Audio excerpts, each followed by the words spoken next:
Condenado a 8 años de cárcel por el régimen ruso tras criticar a Vladimir Putin, Dmitry Glukovsky, autor de la saga Metro 2033, donde imagina un mundo tras una guerra nuclear, habla con Euronews durante una escala en el aeropuerto de Varsovia. Le preguntamos al escritor si el escenario de una guerra nuclear entre Rusia y Occidente podría llegar a materializarse.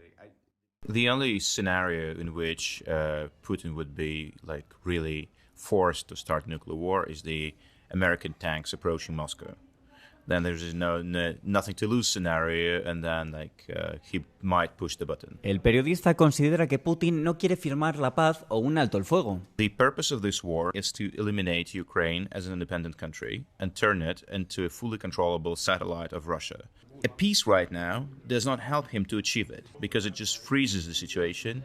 Entonces, ¿cuándo y cómo cree este escritor de ciencia ficción que terminará la guerra con Rusia? Glukovsky lo tiene claro. He might say he's happy with taking the entire Donbass, but that would require Zelensky to retreat from Donbass. That would weaken Zelensky's positions inside the country. So a few years will go by, just as it happened with Crimea, then Donbass, and then this incursion. Russia will rearm, Russia will regroup, and Russia will strike again because it cannot afford existence of a competing project with democracy pro-Western. It's the threat to the personal power of the autocrat. Now, as long as he's in power, this war continues. The next generation will be able to fully reset it because it's not about Russian national security, it's about the security of the power of this person. As soon as he's gone, for natural or unnatural reasons, everything changes. Podrán ver la entrevista completa en la web de Euronews.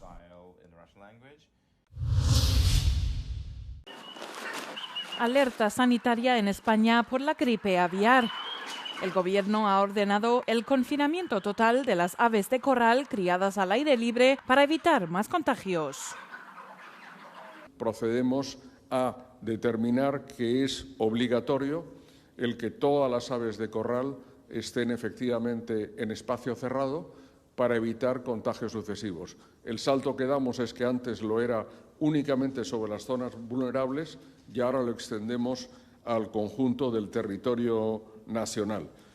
Estamos siguiendo los protocolos que son necesarios y siguiendo también los datos y las indicaciones que nos llegan de la Unión Europea.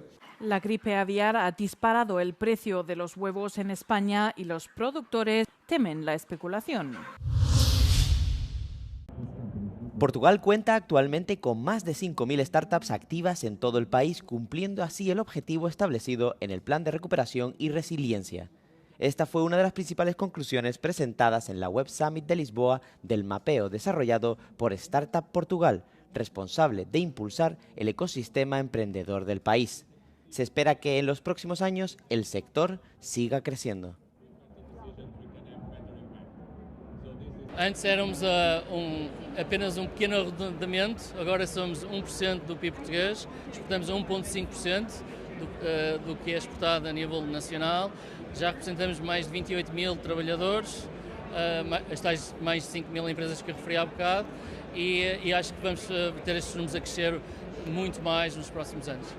El empresariado portugués atrae cada vez más la atención de los inversores extranjeros. Nos últimos anos tivemos muitas empresas que realmente nasceram cá, foram registradas cá, mas que foram fundadas por ou um misto de fundadores internacionais com nacionais ou até 100% internacionais. Existen, sin embargo, algunas lagunas que deben superarse para estimular aún más la dinámica del sector. A burocracia é uma delas, outra é não somos verdadeiramente um mercado único. Há uma grande iniciativa que nós apoiamos, que é a aprovação do regime 28, que permite a criação do 28º Estado, que é um Estado virtual, que se isso for para a frente, nós podemos permitir uma empresa, uma startup a ser criada num único ponto e ao mesmo tempo poder operar em todos os países da União Europeia. Una iniciativa que desde el punto de vista de Startup Portugal podría ayudar a diversificar la inversión.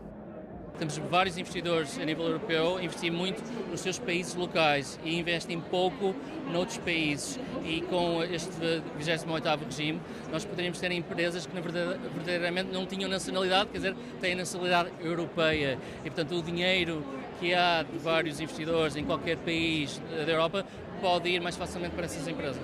Ao longo dos últimos anos, Lisboa tem tentado definir-se como a capital da inovação. Para a Startup Portugal, a Web Summit tem sido fundamental para estimular o empreendedorismo nacional, que parece estar mais vibrante do que nunca. Emma Gil Pires para a Euronews. 3 astronautas chinos regresaron el viernes a la Tierra desde la estación espacial de su país tras un retraso de 9 días. La cápsula original de retorno resultó dañada con pequeñas grietas en una ventana, presumiblemente a causa del impacto de basura espacial, según informó la Agencia Espacial China. La tripulación varada en órbita había completado una rotación de 6 meses y debía regresar el 5 de noviembre. El retraso convirtió su estancia de 204 días en el espacio en la más larga de un astronauta en la Estación Espacial China. Con ellos regresaron 4 ratones, llevados para estudiar los efectos de la ingravidez en pequeños mamíferos. El comandante de la misión comentó al salir de la cápsula que el camino de la exploración espacial humana no es sencillo, está lleno de dificultades y desafíos. El aterrizaje tuvo lugar en una remota zona del desierto del Gobi, en el norte de China. El programa espacial chino aspira a llevar a una persona a la Luna para el 2030. ¿Están preparadas las ciudades europeas para el cambio climático?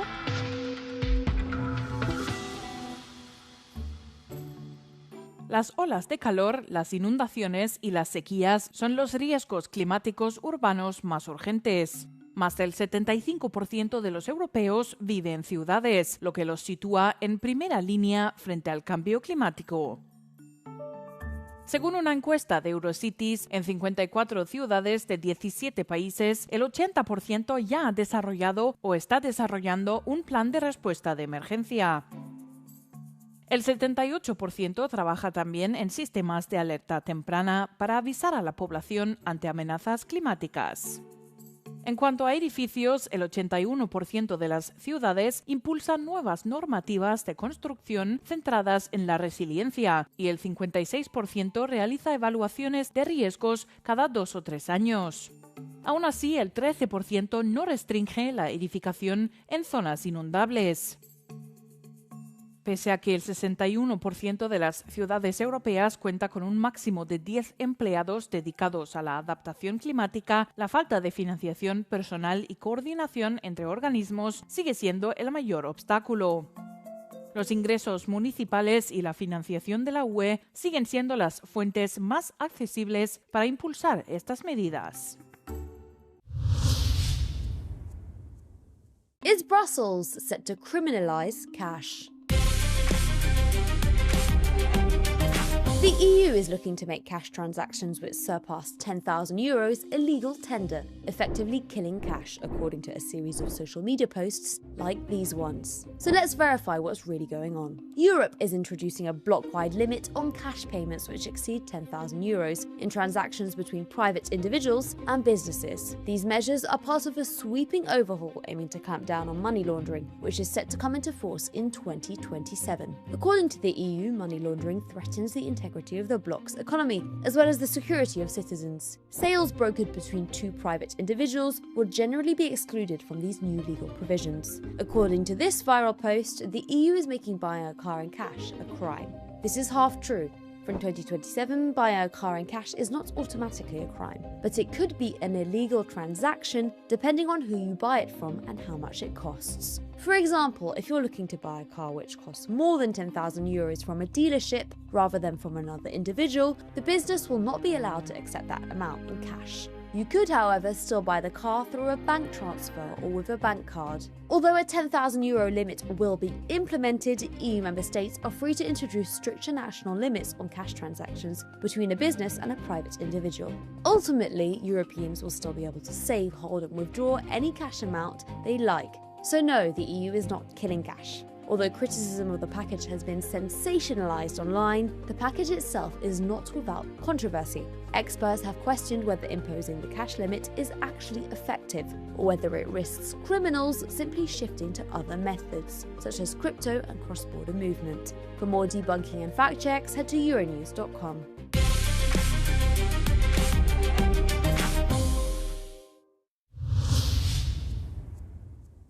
No, Portugal is not banning all Islamic practices.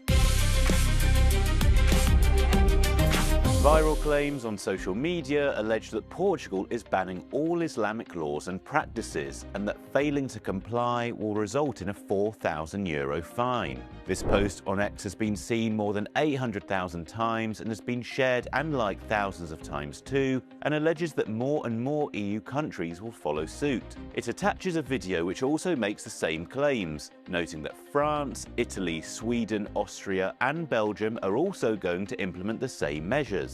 However, the claim that Portugal and other countries are banning all Islamic practices is wrong and appears to be an exaggeration of a recent bill to ban the wearing of face veils in public places. In mid-October, the Portuguese Parliament approved a bill banning face veils worn for gender or religious reasons in public, in a move seen as targeting the face coverings worn by some Muslim women. It was proposed by the far-right Chega party and received support from the ruling centre-right PSD, the Liberal Initiative and the centre-right CDS-PP. Anyone flouting the new law could face fines of between €200 and €4,000 depending on the severity of the case. So the online claims clearly have some parallels to the face veil ban, but they've exaggerated and misconstrued the truth. The law will now be debated in a parliamentary committee where it may be amended before returning to the plenary for a final vote. President Marcelo Rebelo de Sousa still needs to approve the law, otherwise he could veto it or send it to the Constitutional Court for review.